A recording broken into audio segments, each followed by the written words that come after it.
మన సమాజము ఒకప్పుడు చాలా మంచి సమాజం. ఎందుకంటే 3 కాలాలు 6 ఋతువులతోటి వర్ధిల్లింది. కానీ ఇంత మంచి సమాజాన్ని కొంతమంది కపట సమాజంగా మార్చారు. వీళ్ళు ఏమంటారు? మార్పు తీసుకువస్తామంటారు, వారే మారరు. వారు మారినప్పుడు మార్పు ఎట్లా వస్తుంది? అందుకొరకు మేమేం చేస్తున్నామంటే రాడికల్ మెట్రోపాలిటిక్ పార్టీ ద్వారా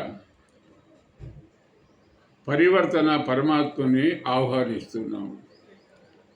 పరివర్తన పరమాత్ముడు మన యొక్క స్ట్రెంగ్త్ను చూసి, మన యొక్క బలాన్ని చూసి, మన యొక్క ఉద్దేశాలను నెరవేర్చడం కొరకు ఆయన వస్తాడు.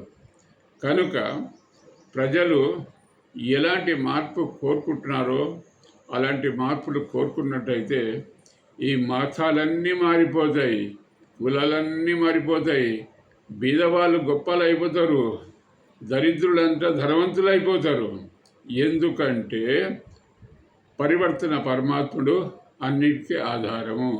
ఈ దేవుళ్ళంతా దడ్డుగా ఈ మతాలన్నీ దేనికి పనికిరానివి. కనుక మనం ఏం చేయాలి?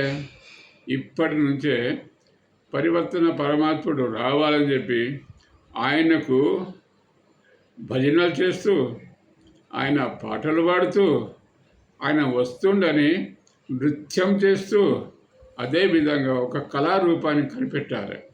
అంటే పరివర్తన పరమాత్ముడు ఎలాంటివంటే మన జీవితంలో మనము ఆనందంగా ఉండాలని చెప్పి ఆయన ప్రతి క్షణము మంచి నుంచి చెడు నుంచి అనేక రకాలుగా ప్రయత్నం చేస్తున్నాడు. కానీ ఇది కపట సమాజం కాబట్టి మనం ముందుకు పోతలేము.